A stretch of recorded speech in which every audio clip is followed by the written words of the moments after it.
too. This is Coffee with the Mayor, and I have a couple guests today, 3 guests. Dan Keyser from the school district is here, and Sarah Eber from the chamber is here, and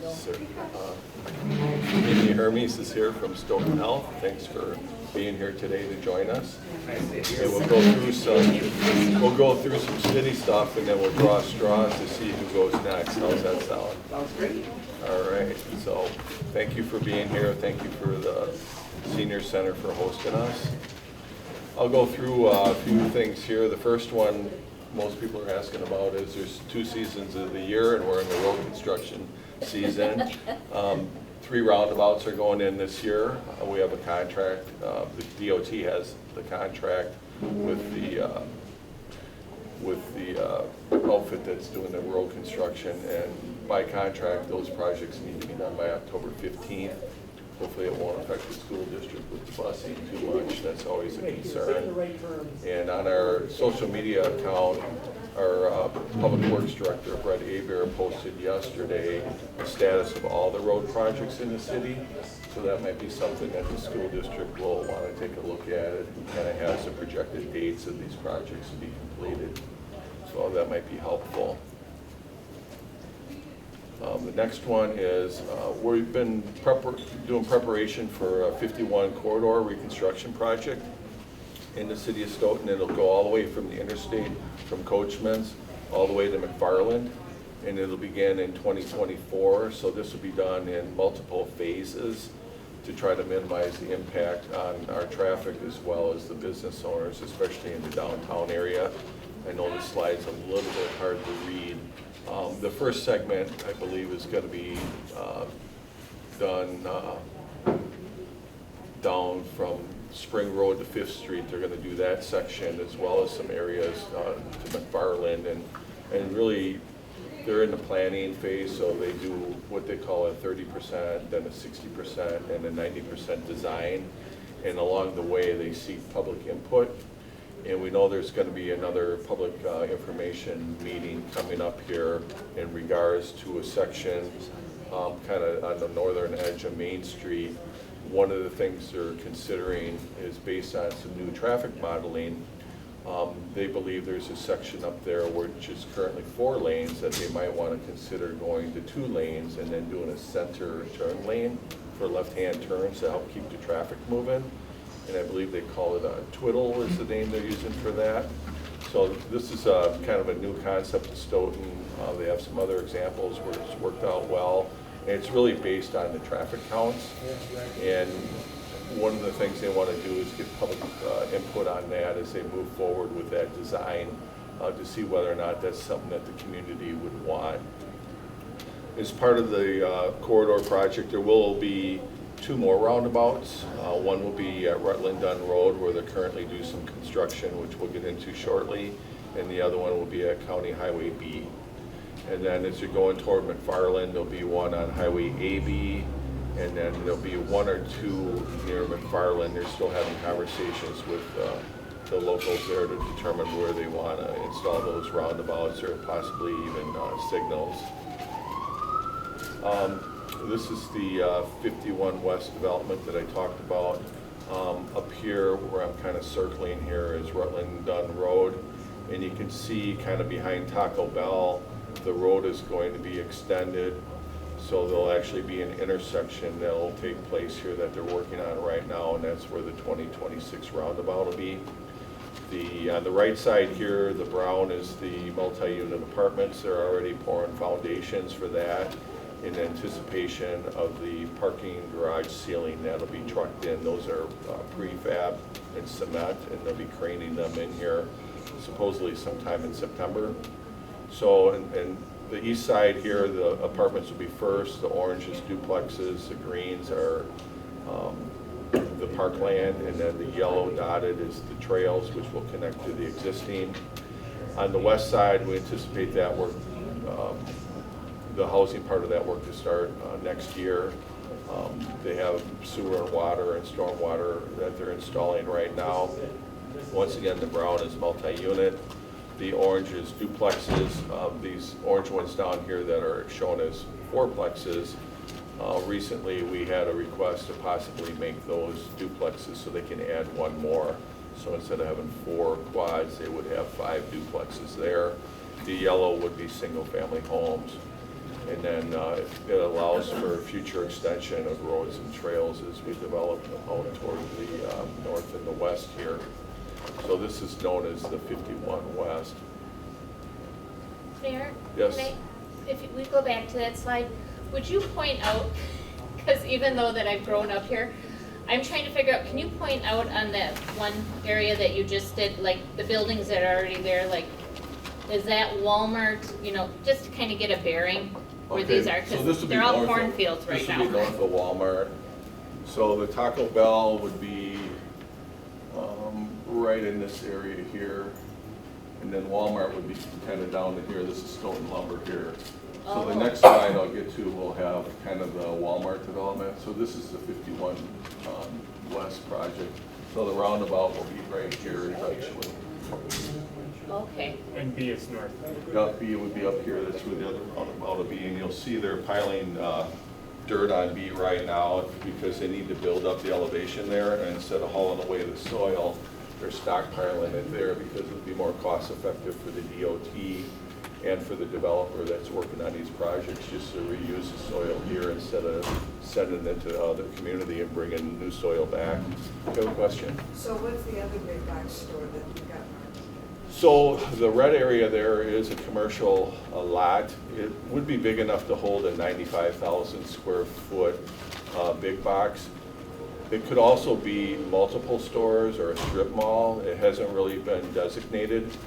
One of the things that the DOT has told us is that if we were to fully develop this as a big box, for an example, the traffic counts on Highway 51 would be high enough where they would require that roundabout before 2026. So right now, my understanding is the developer isn't really even marketing that property until then, because the way the cost is going to work for that roundabout is normally it would be over $2 million to do that roundabout. Well, since the DOT is doing work on the highway in 2026 anyway, we only have to pay the difference between what they're doing and what the roundabout would ultimately cost, and that's only $200,000.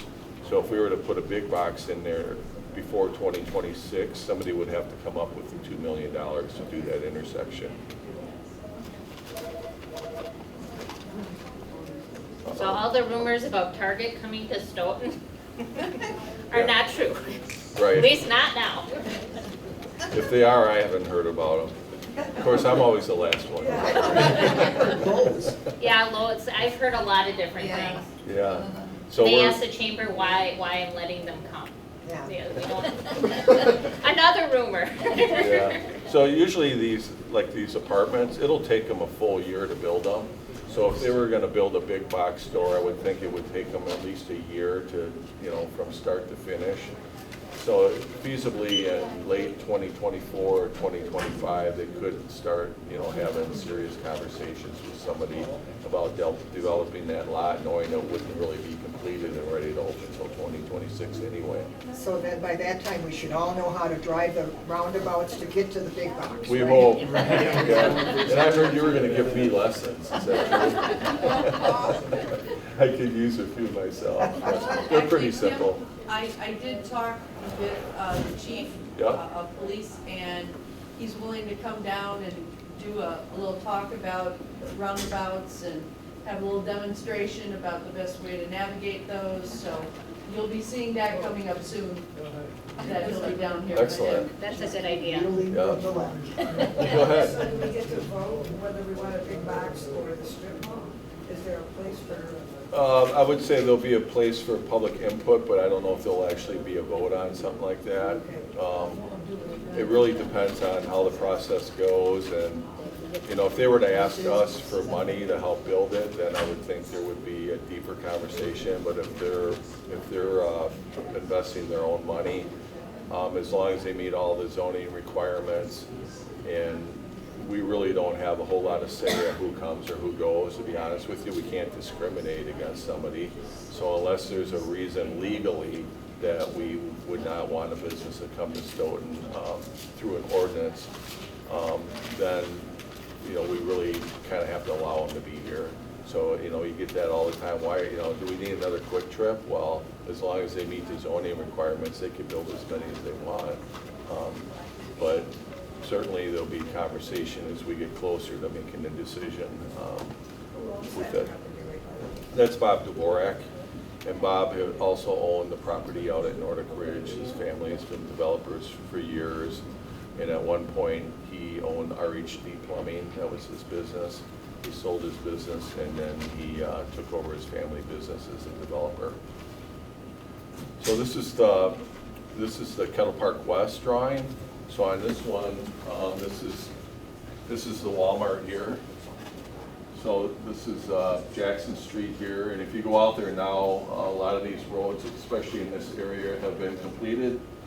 There's 28 lots up here that have been sold to Lennar Homes. They're the largest building company in the United States. They currently, I think I have a slide in here, they have one lot that they've started on where they're gonna have a spec home so people can come there and see one of their models and see what their homes look like. They've been doing some projects in Windsor, and they're trying to finish that up so they can bring some crews here to begin. My understanding is these lots here, we call them alley lots. There's a private alley, so the driveways back up to each other. These lots here, my understanding is Lennar is also in the process of acquiring those lots as well. I think they have an offer in contingent on some things, and one of the things they wanted to do was change some of the setbacks for the front porch and the back of the driveway, which went through the Plan Commission. So we anticipate that they'll close on these alley lots. Those are similar to Viridian homes, if anybody's ever seen a Viridian home. That's kind of their style. Smaller lots, two-story homes. Basically, those are what I would call first-time home buyers homes. The price range has to be determined. At one point, they were hoping they'd be, you know, under $350,000, but as the cost of everything goes up, I don't know if that's still going to be the case. They're going to do what they can to keep the price down because they'll sell faster if they do, and there's a number of lots. So in this development, total, there's over 200 single-family homes. Initially, when this was platted out, the developers wanted to do more multi-unit homes, and we convinced them that we believe that for the best interest of the city and the school district, that it would be more advantageous to do single-family homes. They tend to produce more kids. We need kids in our school, which you'll hear about in a little while. The next slide, I believe, is this is the first lot. Lot 45 is where they're out getting ready to put in a foundation out there. This project here is known as Magnolia Springs. This is what we would call the former Tigan Farm. So this is south of town. You take 4th Street out where it intersects with Ocker Road and Taylor Lane. There's 40 acres down there. There's a utility substation on the corner there. And this one here, the yellow is single-family homes, the orange is duplexes. The makeup of this may change yet. We're going through multiple processes. Whenever somebody wants to develop land, the first step is to determine whether or not it's been annexed into the city. This property had not been annexed previously, so we went through the process of annexing it. Through that process, they developed a concept plan, which changes over time based on staff and community input. What we try to do is make sure that the parks and trail systems are the appropriate size and they connect to other parks and trails. We try to make it so it's easy for fire trucks and EMS vehicles to get in and out of there, as well as the snow plows. And this is basically what they came up with. The next step is they have to do what they call an urban service area amendment, and that's a process that goes through the Capital Area Regional Planning Commission, which is part of Dean County. And what they do is they go through the stormwater process. We have to design these developments in order to accommodate a 200-year flood. It used to be 50 years, and it was 100 years, and now it's a 200-year flood. So they do a combination of ponds and basins in order to be able to handle the flood, and all the engineers figure that out. They submit a plan to the CARPC, as they're called, and they go through and they decide whether or not the plan is appropriate. So the CARPC will be taking this up in September. We'll do a presentation, and then we're hoping that in October they would approve the urban service area amendment. Once that's approved, then we go through the process of the final platting. So we get right down to the actual number of homes and duplexes that are going to be there. Once that's platted and it's approved, then we start basically getting to the point where we can issue permits. So this would be about 100 units. We figure that based on national averages, each unit will produce 0.8 kids. So, you know, you would anticipate the one at Kettle Park West, you know, we're thinking maybe 100 students. This one here would be probably 50 maybe, is what we're hoping. So we're really trying to encourage the developers to do single family homes, some duplexes, and then some multi use apartments as well, to have a nice combination. We don't want all of one particular type of home. We want multiple options for people to live in, and we're seeing in other communities they're doing more apartments than they are single family homes. We've always had about a ratio of 65% of our properties are single family homes and 45% are duplexes or apartments, and we'd like to maintain that as much as we can. But the trend is more apartments, so we feel fortunate that we have developers that are willing to work with us on these single family homes. They tend to use less city services. This one here is a concept plan for Stonecrest. This is on the east side. So if you go over by Racetrack Road, there's a lot of subdivision back there that dead ends. Kind of runs parallel to Highway A, kind of out by Stoughton Trailers and our Public Works garage. And this part on the left kind of shows you that area where this triangle goes down A, and then it comes all the way up to 51, kind of where the airport is. What they would like to do, I believe, is what they're calling Phase 3, which on the right here is this triangle piece. And that would be a mixture of mostly condominiums there. So that would be another type of ownership opportunity for people in Stoughton. They're going through the process for due diligence to see, you know, whether or not it'll be cost effective for them to do all the infrastructure. When we do these developments, they have to put in the stormwater that has to go to that CARPC, and then we also review the roads that they have to put in and sidewalks that they have to pay for, as well as the water. And the water can be a big one because we always want to make sure that the water loops around and connects on the other end. That way if there's a water line break, it doesn't take out the whole subdivision and half the town to go with it. And this is usually a point of contention with the developers because it's really expensive to do the water line. But we've been pretty firm as far as our position to make sure that's done, because the last thing we want to do is, you know, build a new subdivision, the water line freezes in the winter and breaks, and then it takes out hundreds of people for days. And that's happened in the county and other communities. So the developer has to determine whether or not they can do all that work and still make money on it. So they're going through that process right now. There is potentially up on 51 there where it's red, there is potentially opportunity for some commercial development there as well. This is a riverfront development, and you might have read that recently we got the all clear from the DNR on the contamination material maintenance plan. So the developer, Kurt Brink, is in the process of seeing whether or not he can get bids this time of the year. Typically, you like to bid out your underground projects in the wintertime in anticipation for a spring start. All the contractors have been extremely busy the last few years, so he's going through the process to see if he can line up some contractors to start that work, as well as his financing. So we're not sure if he's going to start this fall yet or if he's going to start in the spring. And these will be high-end apartments. The first phase here will be about 70 units in these 3 buildings here. And what we tried to do was work with them and make these buildings more industrial looking to kind of fit the theme of the area they're in. And we think it'll be really nice when it's done. Most of these will be 2 and 3 bedroom homes, which we're excited about. A lot of the developers do 1 and 2 bedroom apartments because they can get more units in there and get more rent. And what Kurt and his team found out is there's more demand for 2 and 3 bedroom apartments because people are working at home. And another thing it offers is with a 3 bedroom, it offers more of an opportunity for families to be in there with kids. So we're actually excited about the opportunities with this development.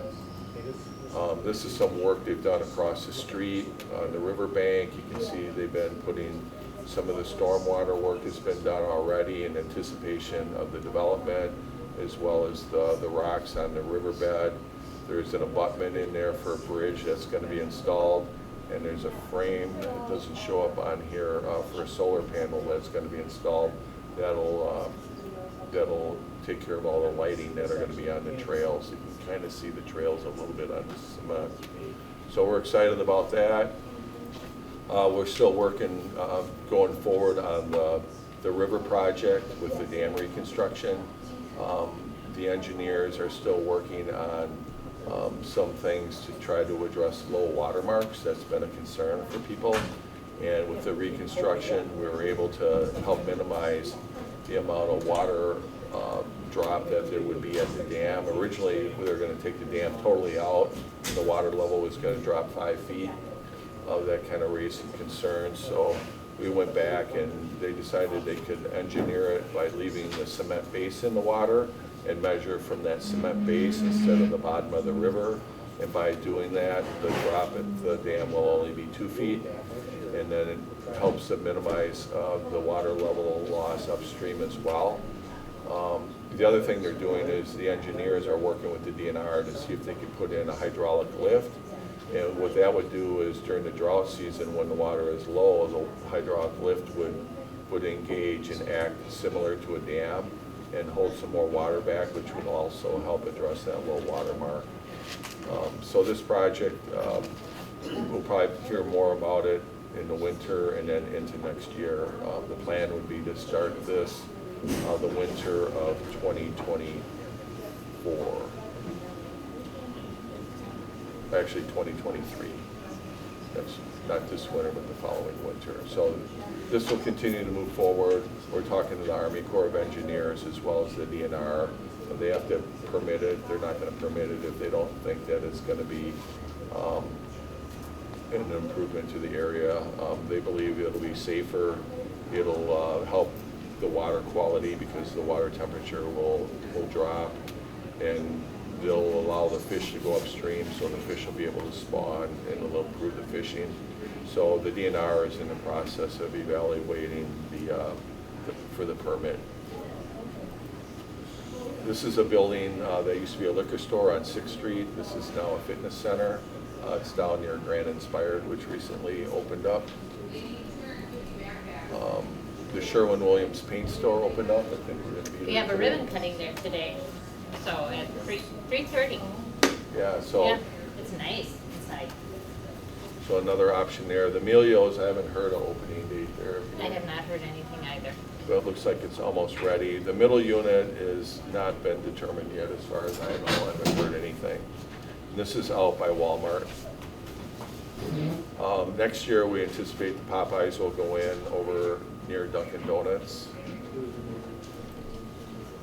We have a new pizza place across the street down here, Lucas Pizza, just opened up last week.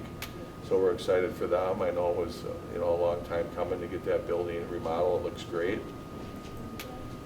We're going to have a Sports Treasure Plus. This is out by Dollar Tree. You can kind of see in the reflection. So Steve Schmidt is the owner of the Madison Mallards and the forward soccer team in Madison. And he has just tons of sports memorabilia. He owns a shoebox as well as the Rookie Sport Bar, and he lives out by the lake. So he has boxes of bobbleheads and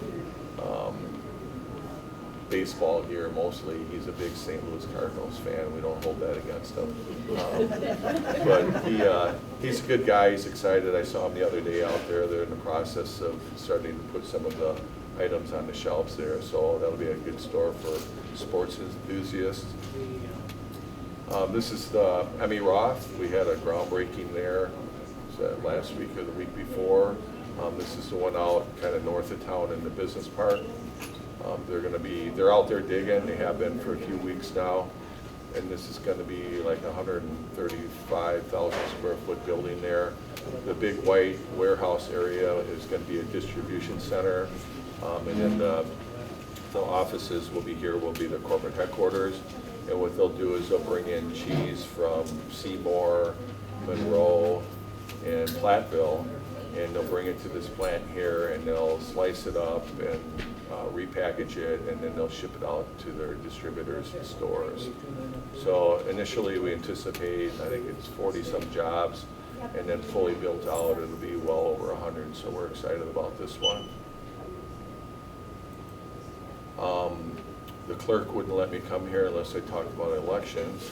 So Badger Books, did anybody vote this last time during the primary that once? Yeah, so I see a lot of nods. So Badger Books is basically it's like an iPad. So you used to come in and we had these poll books and they'd ask you your name and your address twice and everybody had to flip the pages and find you and check you off. You can do that right in the Badger Books now, which really streamlines the process of getting through the line. And then if you're a new voter, you can also register in the Badger Books. They're not voting machines, they're not hooked up to the internet or anything like that, so you don't have to worry about security at the elections with these. And what we found during the primary is typically what happens is people come in and we have a bottleneck at the poll books, and then once they get through, they go, they get their number and they go vote and they're out of there. And what we found with the Badger Books is the bottleneck moved from the poll book area to the actual machine area. So the clerk is looking at, we had a couple of extra machines that we use for early voting at City Hall, not machines, but stations. And what we'll probably do is move those stations out to the polling location so we have more opportunity for people to minimize that bottleneck. So, you know, the initial reaction I received from the clerk's office and from the poll workers is they were really excited and everything worked pretty well. It took them a little while to get used to doing the profiles for the registering people, but once they figured that out, it was pretty simple. So they're really happy to have these now. And these are turning up pretty much everywhere in Dane County. It's going to talk a little bit about net new construction. I'll go to this one. So the way our budgets work is by state law since 2012, I think it was, cities can only raise their taxes based on what they call net new construction. So any new buildings, homes, commercial that's built, there's a value to that. So the value of that building is put into a formula, and based on that, that's what we can raise our property taxes by in the city of Stoughton. So we're basically starting out with a zero-based budget, and then we add in that net new construction. So if you go back to 2012, the first budget year was 2013, our growth was 0.35%, and it kind of grew up. You know, 2015 we got into 1%, 2016 we almost hit 2%, and it's been kind of hovering right around the state average, which is 1.64%. This year, with everything that we had going on, based on the assessments on January 1st, our net new construction went up 2.43%, which is the highest it's ever gone up since we've kept track of this, which generates an additional $184,000 for our budget. So that's the good news. The bad news is the cost of health care is going to probably go up more than that, so we still have a really tight budget. The other thing that happened is that, so that helps to lower the mill rate, but the other thing that happened is everybody's assessment went way up because there's a housing shortage, there's, you know, high cost of materials and labor, so everybody's values of their homes went up like 14, 15, 16%.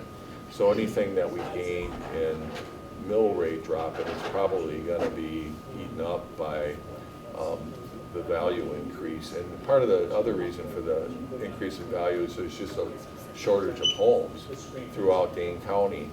And so by building more homes, we're also hoping that that'll help stabilize how much the values of your home are going up. I mean, it's good news if you're selling, but it's bad news on your property tax bill. So, you know, we take all that into consideration when we're going through our budgets. Really, the biggest thing that we control in the budget that affects your taxes is how much money we borrow and how we borrow that and how aggressively we pay that off. The rest of it is really controlled by state statute, and as well as, you know, the rising cost of healthcare, and then, you know, we'd like to be able to give our employees raises as well. So we're going through that process right now. But the graph basically kind of shows, you know, how we went up this year.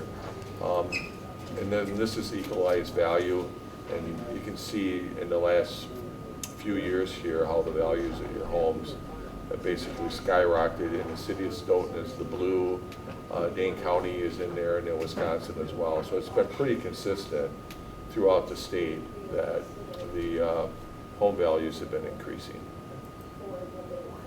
And this is the chart on that. Basically shows that we have over $1 billion worth of value in our city. And then there is a site you can go to get all the growth numbers from all the different municipalities throughout the state of Wisconsin, so we can compare ourselves to other cities in Dane County and throughout the state. Chamber things that are going on. You want to talk about? Wow, that was a lot, wasn't it? And just to go to show, yeah, I will could talk about coffee break, but to go to show why we like to talk together, because it's so important. Stoughton is changing so much, and even like I'm like being here, you know, you want to have this small cute town, but small cute towns just will fizzle out. So we're able to keep the cuteness of our town, but also expand, and that's why we talk, because the school district doesn't have enough kids, because Stoughton doesn't have enough places for us to live. So the city will try to, you know, get more places to live. Now, unfortunately, yes, all our farmland that we have around here you don't see, but it's there for us to adapt and change with. So then the businesses want to come in. Well, the businesses need people to work there, so they need people to live there. So, you know, and that's what one of the roles of the chamber is, to get our businesses together. And it's just, you know, it's a member-based organization that they have an opportunity to talk, and, you know, because you get so locked into what you're doing, but it's easy not to know what the other person is doing, and does the other person can help your business. And so that's why we have a chamber. It's a member-based organization that our businesses can talk to each other. And then we have some really great additional things that I think makes Stoughton so special. We have a hospital. And when Amy talks about a hospital, it's not just the hospital anymore. It's not called Stoughton Hospital anymore. It's called Stoughton Health, because they offer so much around the area to help the people that are coming to live in the towns, that can work at the businesses. So that's why I find this relationship so important, that we talk to each other, that we know what's going on, because so much is going on. Never did I ever realize all the things that you have to, one person has to do to help the other person. And so I think it's really great. And with the chamber, now that we can get out and about, our businesses are able to get together and talk. We're able to have more events. We're having a ton of ribbon cuttings, which means new members. We just had one, you know, we're having Sherwin-Williams is having a ribbon cutting. We have on the east end of town, we have this cute little store right across the street from the hospital that this young woman has made specialty dog treats and other things for pets. We've had, oh golly, I shouldn't have started talking about this, because now, you know, Second Chance Thrift that was over by the Quick Trip on the east side is now moved into the old gas station, or the sweet shop. So they have a wonderful new location. So it just a lot is going on with our businesses. And of course, we have coffee break tomorrow, rain or shine, and there's humongous tents down there. So if there's a little bit of a sprinkle in the air, you won't get wet. We have fun group of coffee vendors out there, you know, and a great new commemorative cup, so get there early if you want to get that cup. And then, of course, we always have the great car show and a small art fair. So that will be tomorrow from 9 until 3. Yeah, busy. Busy. All right. Yeah, some of the other events are going on. We do have movies in the park, so the next one, I believe it's, it's August 11th, or is the next one, August 12th. There might be a couple that they're making up for the rainouts. We had 2 rainouts, so not August 12th, it'd be September 16th. So I think they're doing one September 9th maybe for the makeups, and those are at Nordic Ridge out by the splash pad. So this is the first year of that, so that we're still going through and kind of learning what's going to be the best way to show these movies. But they have a huge inflatable screen, and it's a nice family event, and we're hoping to build on it for the next couple of years. And then Viking Pride Day, I don't know if anybody had that on is that on your list? Yeah, I do. Okay. That's great. Perfect timing. Okay, go ahead. Thank you. No, it's a great opportunity. For those of you who don't know me yet, my name is Dan Keyser. I'm the new district administrator for the Stoughton Area School District. I'm very excited to be here. Mary Swadley and Sarah and Amy from Stoughton Health had opportunities to meet, and I'm looking forward to coming back here in October, I believe, to talk a little bit more in depth about the referendum. But starting off with our Viking Day, due to the generous donations of our businesses, we talked about coordinating our efforts, right? We believe in supporting one another, and one of those is growing our young minds, and part of that growth is making sure that they're active. Through our donations, we were able to do some updates to Collins Field, and so we'd like to invite everyone out on September 10th for a ribbon cutting ceremony, also some music, food, and games, and seeing our new turf field and our new press box and stands, and continuing the tradition that is Stoughton outside. It will be a nice day. Don't hold me to that. I always say it's sunny and 75 until the day of, right? But as far as where that is happening, we also have a couple of referendum questions that are out there. And as a school district, we believe strongly in gathering input. So all of your input has come together as part of these 2 questions, one around capital maintenance and one about in regards to building a new community gym attached to the gym at River Bluff Middle School, which would require us to remove the armory and redevelop that green space. One, to also bring the fact that some of our community members don't know where the middle school is because they see the armory and the old middle school, and they just can't see the middle school behind that.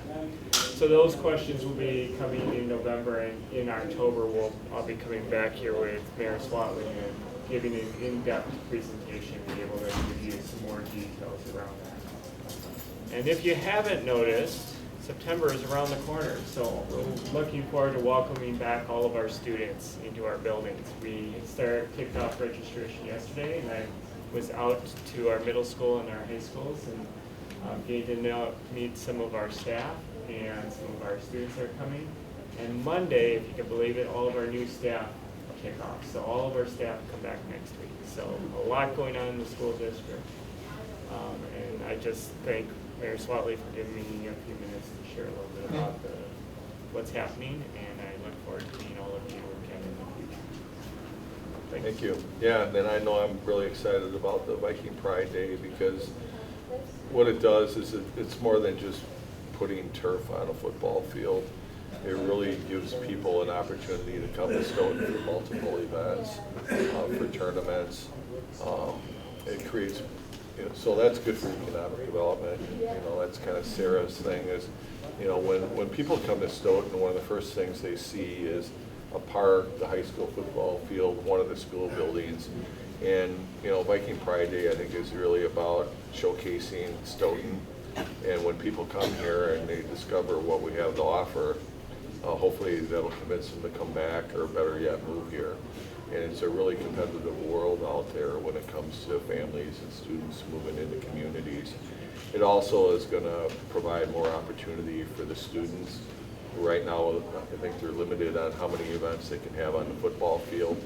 Putting the turf in will allow other sports to play on there, like lacrosse, and soccer can host a tournament. Band can march on there. All sorts of possibilities there, possibly even with the youth programming.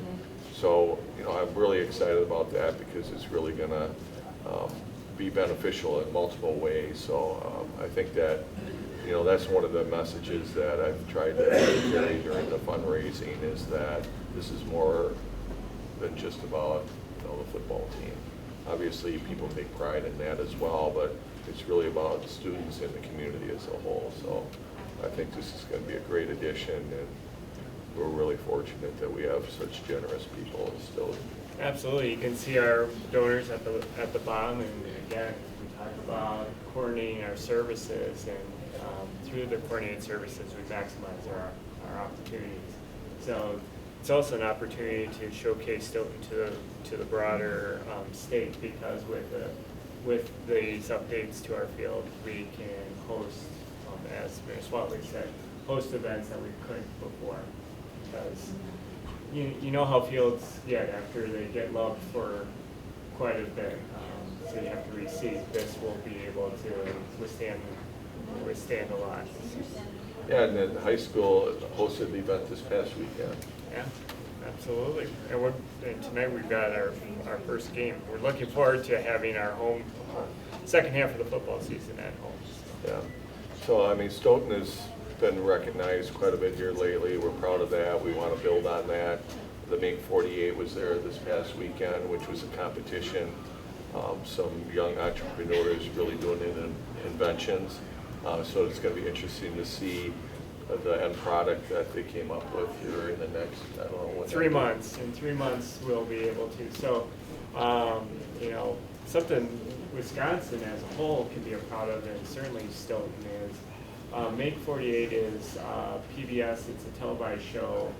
Think of Iron Chef meets Extreme Home Makeover, like in a inventor sense.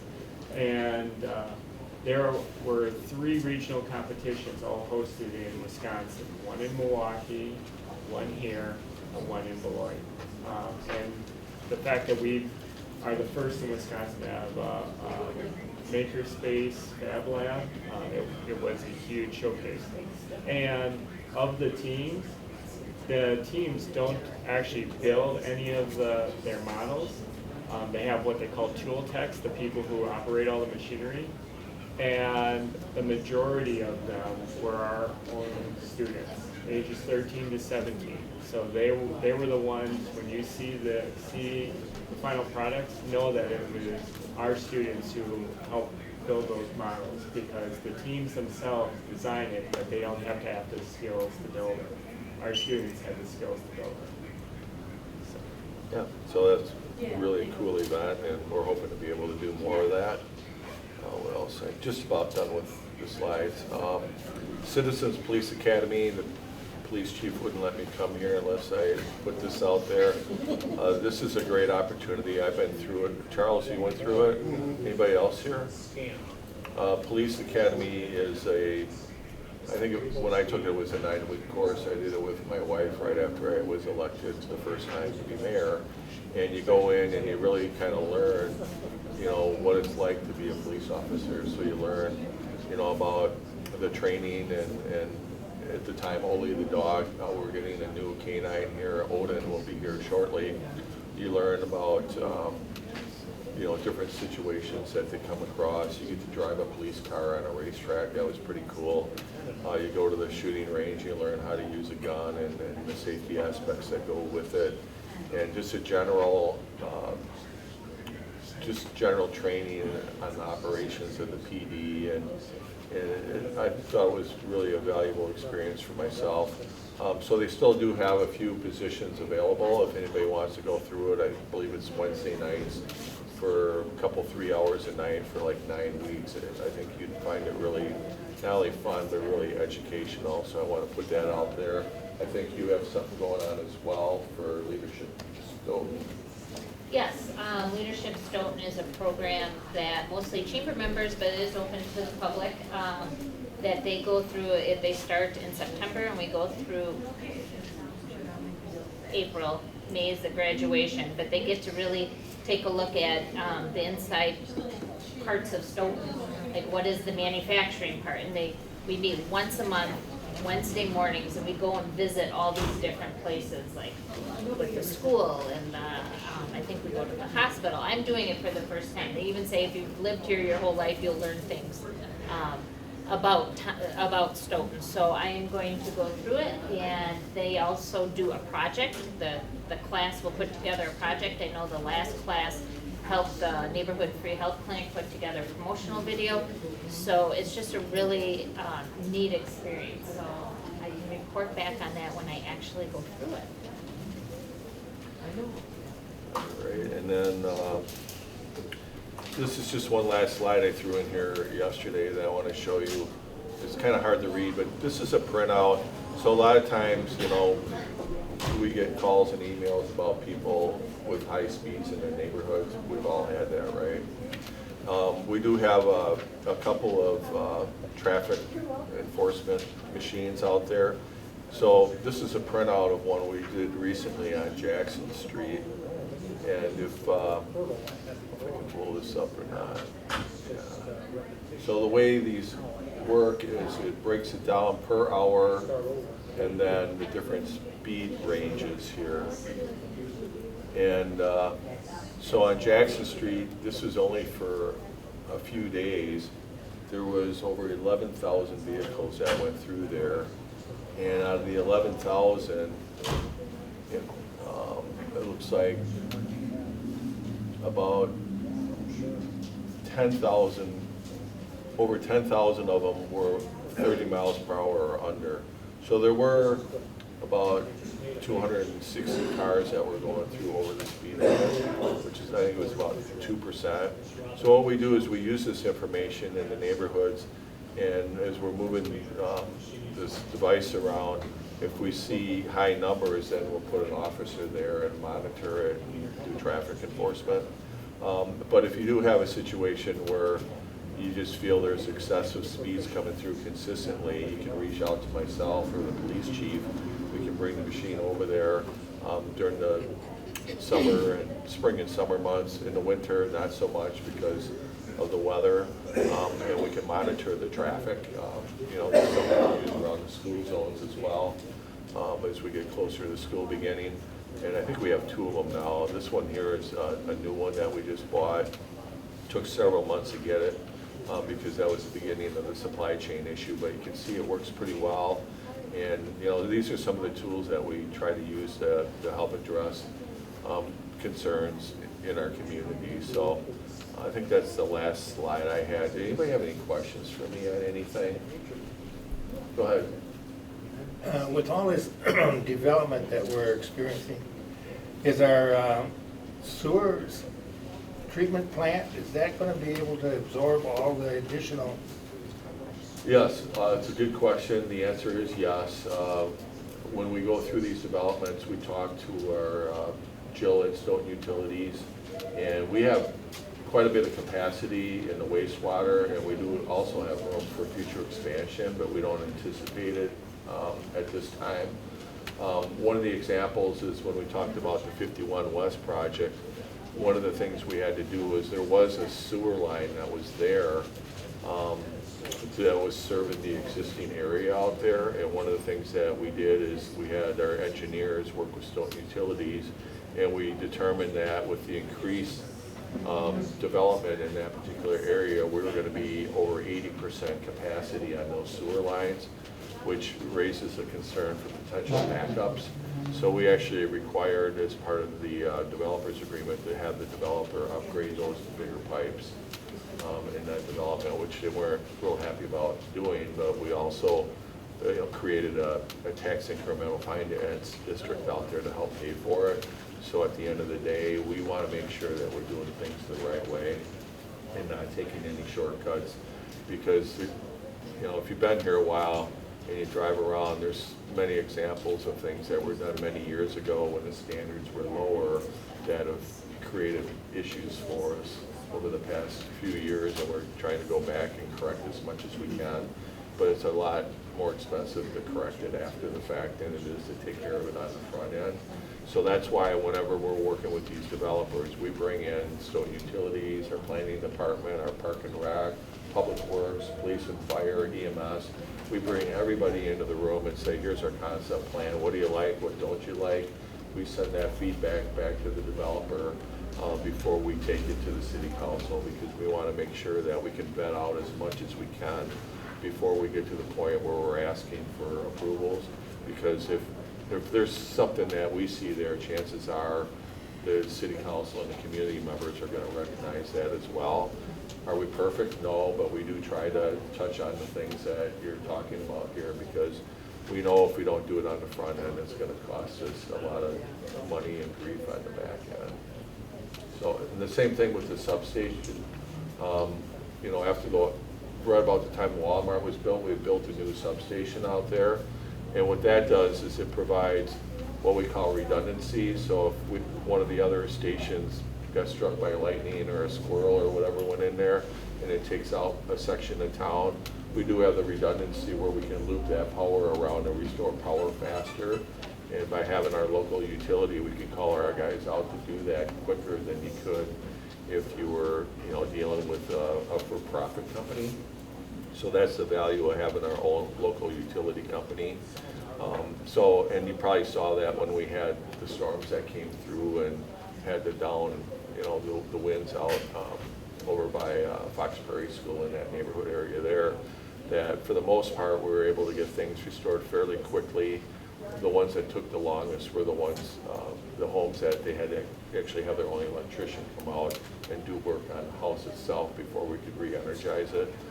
But we do make sure that we have enough infrastructure before we move forward on these projects. Thank you. Go ahead. On Milwaukee Street, first of all, thank you for fixing that street. That was horrible. I've been here now 3 years, and that road just was appalling. But what actually have they done? Did they replace the sewers on that street as well? I think Milwaukee Street, I'm trying to remember if that was a full reconstruct. See, the problem with that road is that they put the road in and then they did the sewers after the road, so that's why it was all bumpy, because they patched it. That's what we're trying to avoid going forward. I don't remember the specifics if they had to, I don't think they had to do the sewer again on that, but they did some work, on the sidewalks and things like that. But the road should be much better and it should last a long time. The infrastructure on the sewer lasts forever, and that's been, part of the thing is, some of the older areas of town where they still have clay pipes, those are starting to fail, but they've been in there for, probably 2 generations of the road being redone. So we try to do them as we come along them. And that was all part of that whole lead service line initiative. We got rid of all of our lead pipes throughout the city. And during that process, we came across a lot of areas where not only the water, but the sewer, we discovered some things, and we spent the extra money at the time to fix them. But Milwaukee Street should be good for a long time. There is property that's for sale over there, the farm there, and we have told the farmers there that, one of the requirements of that sale in the next phase of housing development will be able to connect that road to go through there, to connect to the other side of Milwaukee Street, so that you can get down to the school. What's that? Do you know when that? As far as I know, there is no accepted offers on that property yet. But, so what you described there, though, is exactly what we're trying to prevent, and that's why we have all our staff members come together. What you're going to see in the next couple years is Stoughton Utilities had to invest a lot of money on the lead service line and they'll be spending a lot of money to upgrade when the DOT does Main Street, all the way up 51 here. So we're not gonna do as many projects the next couple of years that involve utilities. We're gonna do more projects that we call either pulverization or mill and overlay, where they grind up the road and then they repave it. Because the utility in those areas are still good, but the road's not. We're gonna focus on them areas and let Stoughton Utilities kind of get caught up financially, so then any projects that involve utility work, which is really expensive, we can coordinate that with the road construction, so we don't end up with more situations like Milwaukee Street. What's happening on South Academy? It's been tore up for months. Yeah, that's a big sewer project, and it's very complicated. I wish I could explain it to you simply, but I don't really fully understand it myself. I know it had to do with a culvert that was there and trying to upsize it, and then coordinating the road with it. But that's one of the major projects in the older part of town that we're trying to basically fix the sins of the past in that project, and to do it right. So hopefully, we won't have to deal with that area for a long time. Do you know when they'll be completed? I could, if I were to look on the social media, that's all broken down there. Or if you go on the website, it's in the packet from last night's meeting. I might be able to pull it up while everybody else is talking here. I'll look for it. Anybody else have any questions for me? I want to give everyone else here an opportunity to go through anything that we didn't cover, so we can start with Dan. No, I appreciate Mayor Swadley. You gave me an opportunity with Collinsfield to talk a little bit about the beginning of the school year, and as I mentioned, on November 8th, we will have 2 referendum questions. The first one is about addressing our highest priority needs within the school district, focusing on safety and security, energy efficiency, and then those long-range projects, because even though we budget annually, a roof's a pretty expensive project, or boilers. And one thing that I'm absolutely in awe of and very proud to say is that I walk into our buildings and I ask, like, is this built like within the last 5-7 years? And our maintenance and custodial staff are like, we take pride in our work, and it shows.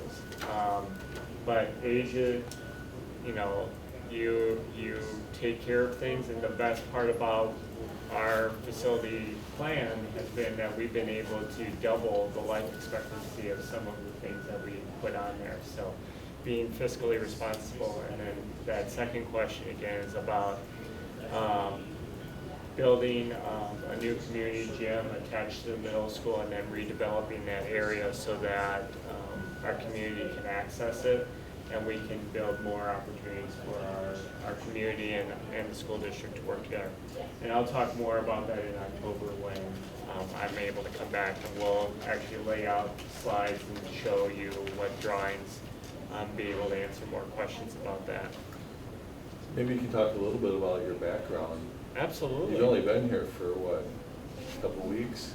Yeah, I'm finishing up week 6, but as they said, your newbie card has been already turned in. Like you've been to a chamber meeting, and now you've been to coffee with the mayor, so you're now like no longer new, right? So a little bit about my background. I completed my 24th year in education, but I didn't start off that way. I actually started in engineering as an engineering major when I graduated from Madison West. And I was in school for 3 years, and I love engineering, so when they talk about construction projects and all that, especially aerospace, that was my deal. I really get excited. But it wasn't something I wanted to do for the rest of my life. I taught swim lessons, and so that's how I kind of got into education. I met my wife. My wife and I have been married 24 years, and we've had 2 boys. One that's a junior, one that's starting his 3rd year in computer science in Milwaukee School of Engineering. And I'm most recently coming to Stoughton from being the superintendent in Beloit for the past 2 years. But my education, I was a physics and math teacher in Janesville where I did my student teaching, and I've been in different communities. I've been in Janesville, I've been in Monroe, I've been in Madison, Waukesha, Beloit, and now here in Stoughton. And I really enjoy the 6 weeks I've been here. Like I said, I feel like my newbie card has been turned in because I feel right at home here. So appreciate the opportunity. Thank you. Do you live in Stoughton? I Did currently- you buy one of these houses? Not currently. My father-in-law passed away a year ago in February, so we're living in Fort Atkinson in his condo. My wife was born and raised there, and she's like, I'm not ready to give up my last bit of roots in Fort Atkinson. So currently okay. living there. But my father-in-law's roots started here in Stoughton, from the Olson and Franklin families. So. Good. Well, I want to give Amy some time to talk, but did anybody have any questions for me with the chamber? All right. All right, Amy needs a minute to get connected here. Yeah. Go ahead, Sarah, because I gotta get connected. All right, wow. I too am excited about the Collins Field being redone. You see, the chamber was a supporter. We support in the fact that, again, you think about it, it's not football. It is all the events we can have. And what happens when you have these events? Have you ever gone to your grandchildren's weekend basketball tournament? I mean, you're there all day long, because they don't play all day long, you gotta wait. And what do? Let's go for lunch, let's do this, oh, I got a few hours, they have a cute downtown. So it really does encourage people from outside this community to come in and use our businesses. Then hopefully they see them and they wanna come back when they have a little bit more time. Like you said, it is a marketing piece. As much as you may not like it, we have to show our shininess here for people to come and live and want to work. So I didn't even realize how much that is true. I mean, my son just went to college, and you see how the colleges come and recruit you, and how they, you have to have something to offer. And so that Stoughton is really, we're in a great spot. We have the businesses, we have the people that want to build. I mean, we have all the hard stuff. Now we gotta just keep plugging along and promoting it and getting people in, because I think it's a good thing. And as much as it's about recruiting, you talk about colleges, even in K-12 education, it's about recruiting.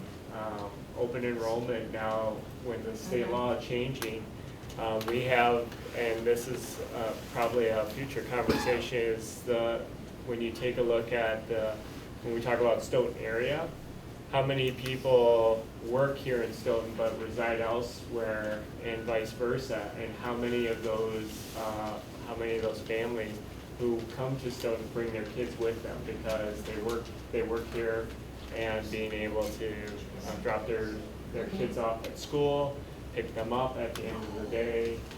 So it's about retaining our families and our students here and not losing them to families who work in Oregon or McFarland and they want to take their students there. It's about retaining them and then also attract them. Dan, I have one quick question for you. I know all over, everyone is saying it's been very hard to find employees because no one wants to work, is what I keep hearing. But how are we doing in Stoughton in regard to recruiting teachers and our filling positions? Are we doing okay with that? We are. We have about 12 open positions right now. About 6 of them, about half of them are teaching positions. The rest are custodian and some other operational type positions. But yeah, comparatively in the Dane County area, we're doing well. How can we pick up our standings in education? Because I know a lot of young families look where Stoughton is as far as standings in the state of Wisconsin. It's pretty low, and we got to bring that up. Yeah, I'm very fortunate. We're walking into in the state report card system, we're exceeding expectations, which is fantastic. But there's always room to improve. Yeah. My viewpoint is gotta make next year better than this year. So we wanna make, this year's gonna be better than last year, and then we continuously, so how do we get deeper and better at our Because I think you'll bring families in, they're gonna pay for these $400,000, $500,000 homes if we have a good school system. And we do have quite a few new teachers coming in, because on Monday, their orientation, the chamber always gives them goodie bags, and all our businesses put some swag in it. I have a huge bag for each teacher, and I needed to bring 26 Yes. bags. Yes. So on Monday, yeah, so if anybody wants to help me schlep them from the chamber there, I don't know how I'm gonna get them out there, but I will take the help. Absolutely. Did you get all the positions filled? I know Madison's been struggling to get teachers. Yeah, we've got about 12 that are still open, but yeah, we're doing much better than places like Madison Yeah. that have 300. So I found the slide, there was a question about Academy Street, and it's scheduled to be completed by October 13th. Well, So, and all these are on our Facebook account, the City of Stoughton, or you can go into the Public Works packet from last night's meeting. So any other questions about any of the road projects while I have this up? Okay, we try to do as much as we can, before the school year starts. Sometimes we can't start projects right away, especially in the downtown area, because we want to wait until after school's out or semi or both. So there's a lot of planning that goes through when these guys are setting these up. They spent hours working together to identify projects, and then as well as working with the engineers before they bid them out. We have to go through a bidding process. We've been successful recently on getting some grants. There was some federal money that's being distributed through an organization out of Madison. And we were selected for a grant to redo a section of 4th Street. So we're excited about that. Our teams write grants all the time. Our public works guys, our park and rec guys, fire department, police department, they're constantly looking for money so we can do things and minimize how much money we have to borrow, or be able to at least get some of the latest technology and things that are out there in order to do a better job. So, yeah, these are the projects that we did this year. So you can see there was quite a few of them. Some of them were more complicated than others, but we continue to chip away. The roads, I think they've improved a little bit the last several years, but we have a long ways to go, and they're just getting to be so expensive to do.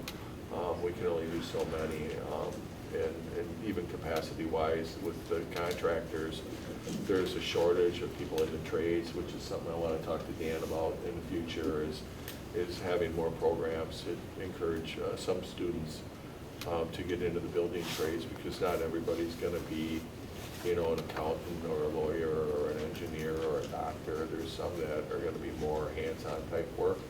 And I think the school district has always done well in that area. But I think that, with the shortage, I think that there might be some more opportunity for some of the students.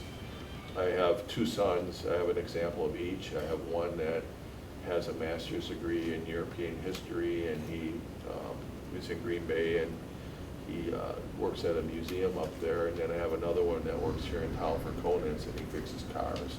So I have kind of the 2 extremes, and I think there's, to me with the students, it's really about opportunities and exposing them to as many things as you can to figure out what their niche is going to be in life. So, and I think the school district has always done a good job of that in the past, and we're hoping that we can help support their efforts to build on that in the future.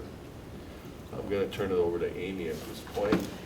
Well, I apologize, I do have a PowerPoint to share, but we have some technical issues this morning, so I'm going to have to use my PowerPoint as a talking point. So if I'm looking at that, I'm sorry that I'm not looking at you folks. But for those of you who don't know me, my name is Amy Hermes. I'm part of our administrative team at Stoughton Health.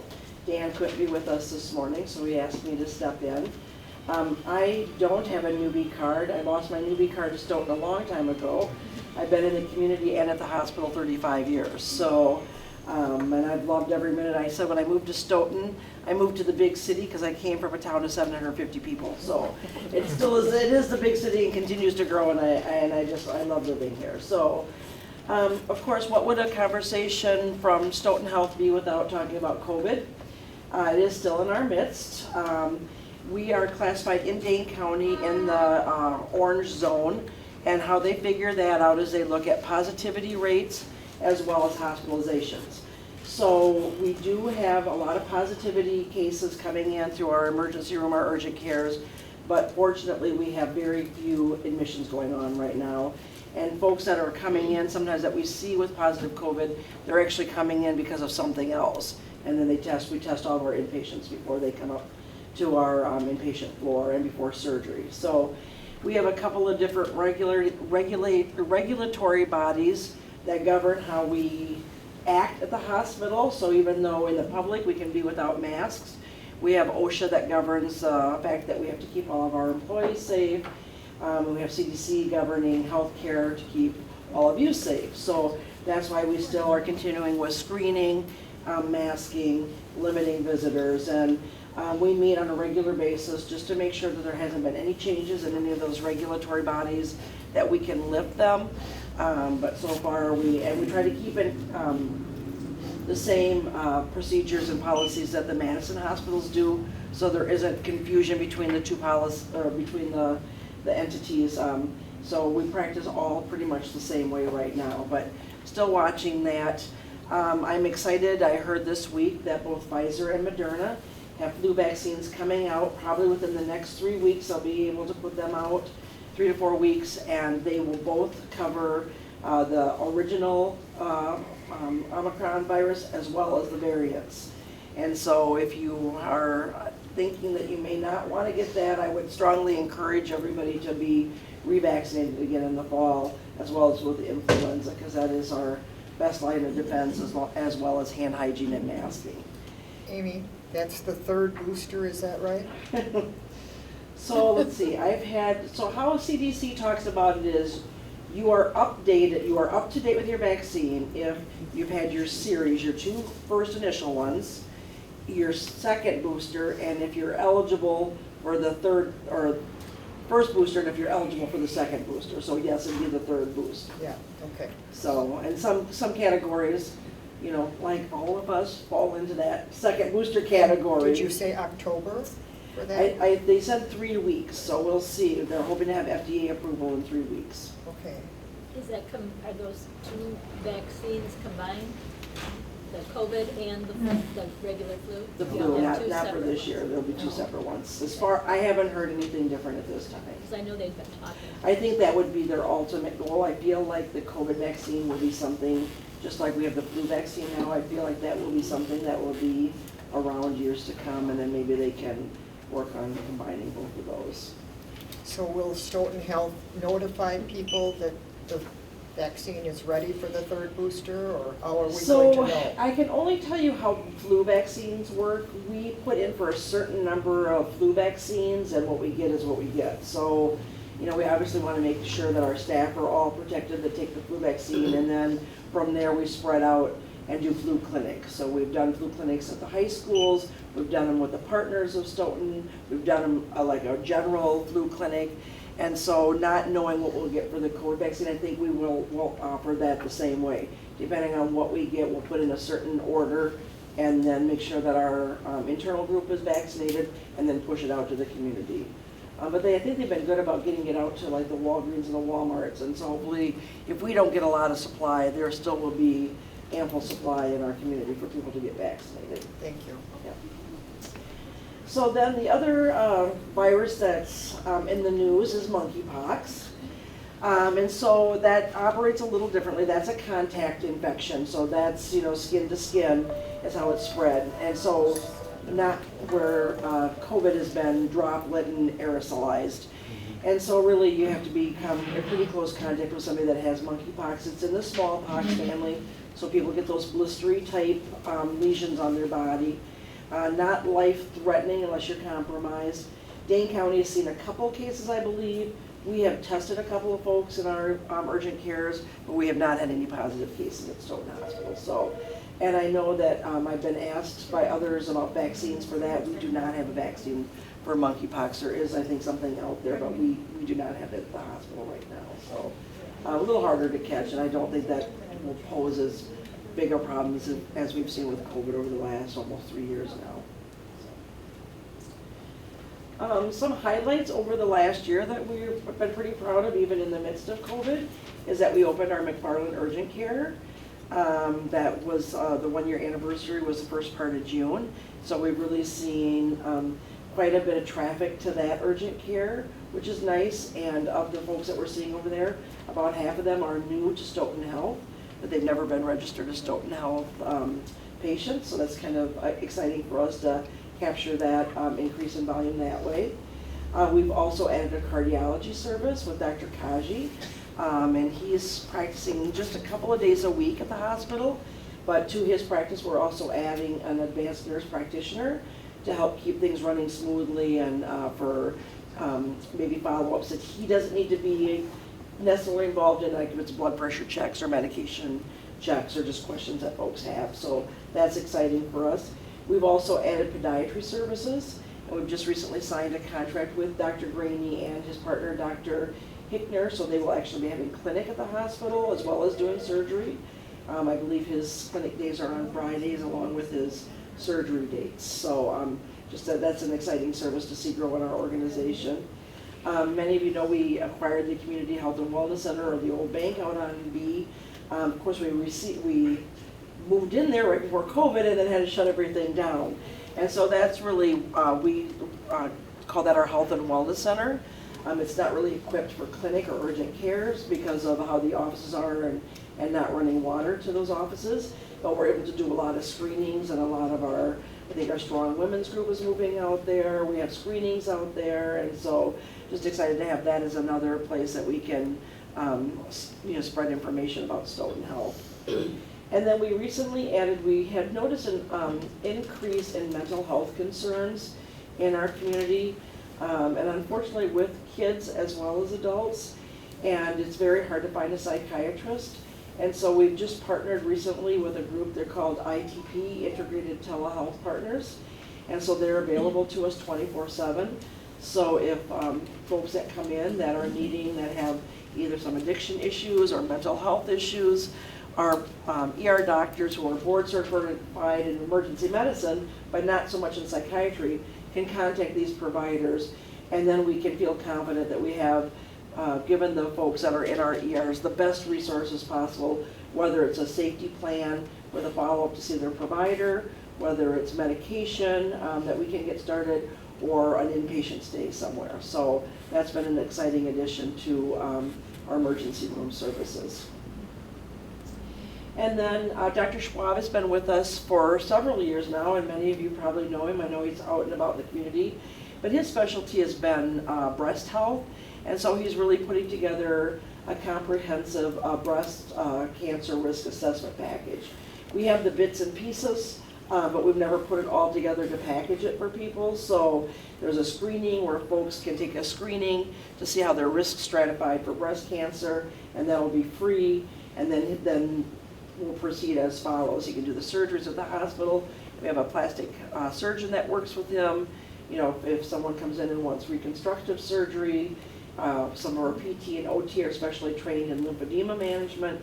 So we really do have quite the whole package, and you'll be seeing that pushed out more so as a risk assessment and follow-up as needed. The Community Health and Wellness Center, as I mentioned, has different screenings going on, so I'm just going to go through a couple of those. We have a balance screening, and these are private pay, so that's $30. There's a blood pressure check that's free. You can have your blood sugar or cholesterol checked for $25, bone density for $30, a full cholesterol panel for $30, hearing for $25. You can have your height, weight, and then body mass and percentage of body fat calculated for $10. Peripheral artery disease is $35, and a vision screen for $10. So all those screenings are out at the Community Health and Wellness Center. I don't have the number for you to call, but you'll be able to find that on our website if that's anything that you're interested in. And then, in addition to that, we're hosting, like I said, some of our community classes out there. We have the Safe Sitter at Home, we have a Parkinson's class, we have all of our different physician presentations, which obviously went virtual when we were in the midst of COVID, and I think they still are offering the hybrid where you can attend in person or attend virtually. The Strong Bodies group, we have a variety of health and wellness topics that get discussed out there. Yoga meditation, the book clinic that I believe used to be held here, if I'm not mistaken, is out at the Community Health and Wellness Center. Foundation, their offices are out there. And then we do want to open our doors for other civic groups that may want to come and have meetings, because it's a really nice space out there for other folks to have meetings as well. So I mentioned we opened the doors in McFarland about a year ago. We were hoping that we would see about 15 patients a day, and we've built up to that nicely. So we're, like I said, really excited about that. We've seen a lot of growth with even with our inpatient census. Our ERs are very busy. Some of this is attributed to the fact, unfortunately, we have shortages in healthcare all over the place, which includes providers. And so you may have had the struggle yourself where you're trying to get in to see your primary care provider and they have a full slot or are busy or not available and are asked to see someone in the urgent care settings.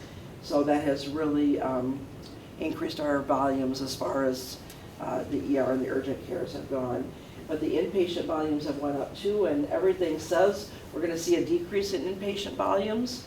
But we think what's happening right now is that folks did put off care through COVID, and so are coming in a little sicker, unfortunately, with things that have just gotten a little bit more out of control than when they were able to get in and see the providers, or maybe have that follow-up care more often than they were having it during COVID.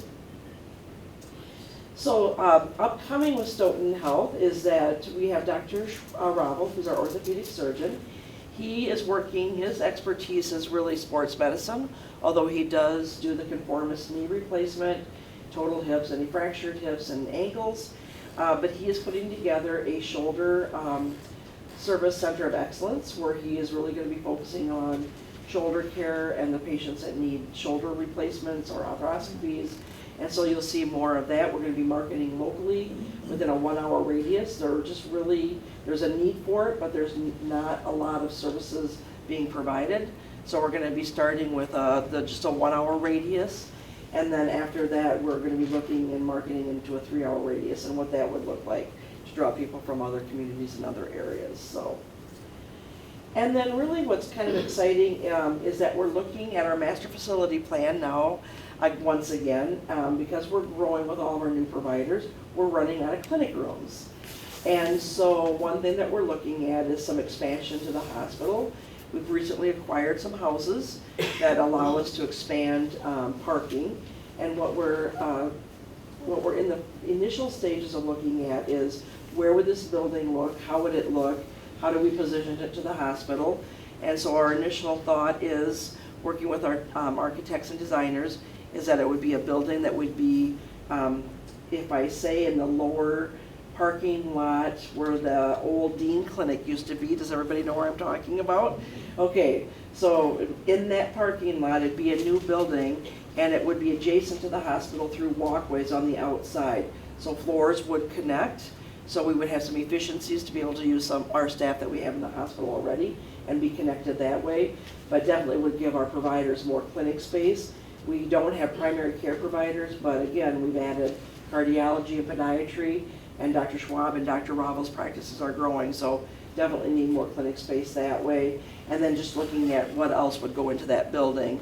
But we still have some steps to get through. Obviously our board, we've been talking about this with our board of directors, but we need to get their approval because it will be quite an expensive undertaking for us. And we really want to be futuristic with where healthcare is going to take us in the future and not be short-sighted, especially when it's going to be a costly addition to the hospitals. So, and I'm sorry you couldn't see all my screens, and I went through things rather fast, but I'm certainly open to any questions that you have about anything that I covered or didn't cover that you've heard going on in the community.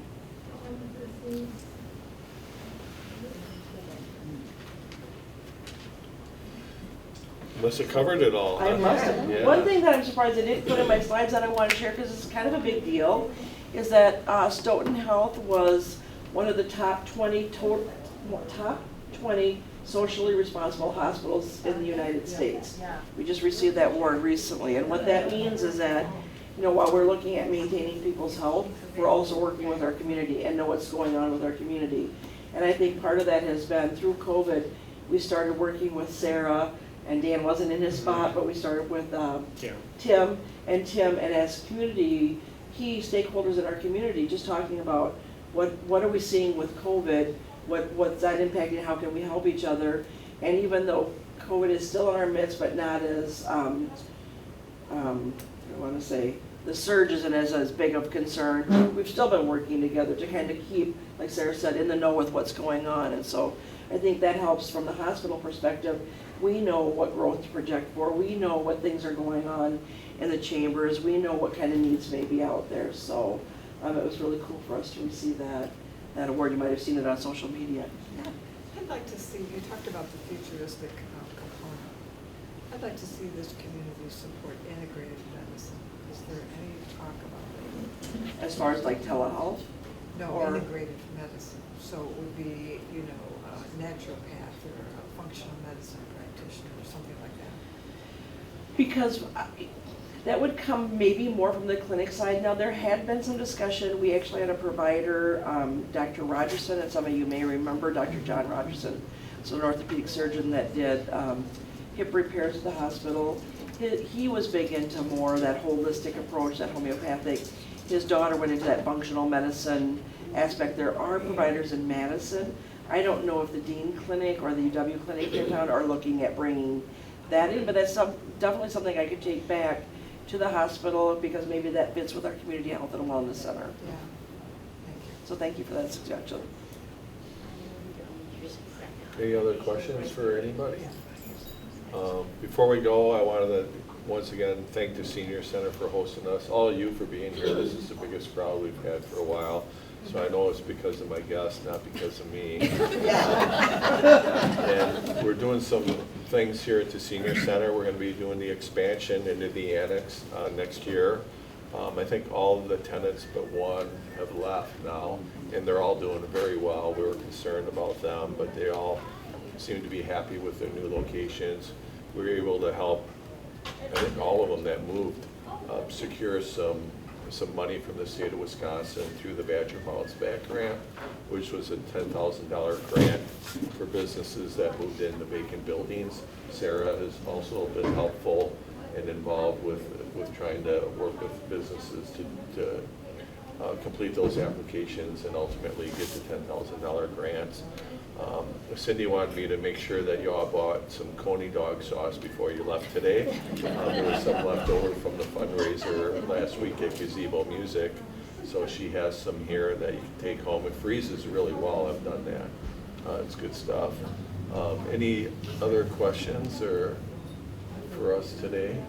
I was just going to ask if you were going to go over the details of the station.